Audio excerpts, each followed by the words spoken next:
দর্শক, আজকে আবার চলে এলাম গলাচিপা থেকে। পার্টি আসছে তরমুজের বড় প্রজেক্ট নিয়ে, তারা 500 বিঘা লইছে।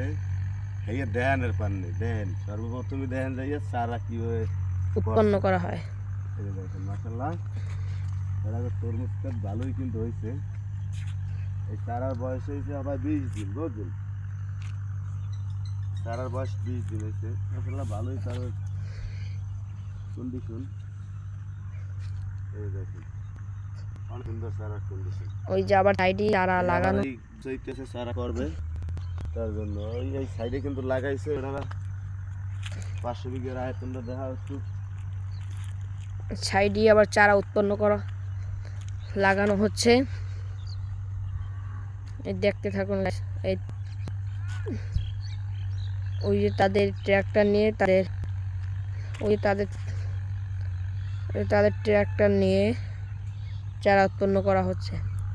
দেখুন বিভিন্ন পদ্ধতিতে তাদের চারা উৎপাদন করে, তারপর সাইডে আবার তা লাগায়। এই দেখতে থাকুন গাইস আপনারা। এরকম গুরুত্বপূর্ণ তথ্য জানতে আপনারা আমাদের এই ভিডিওর কমেন্ট বক্সে জানাবেন কিভাবে তাদের চারা উৎপন্ন করে। দেখুন গাইস, এখানে অনেক সংখ্যক চারা নিয়ে তারা তাদের পাশের এই জমিতে লাগিয়েছে। এই যে তো গাইস, আপনাদের আজকের মতো চলে গেলাম। ধন্যবাদ।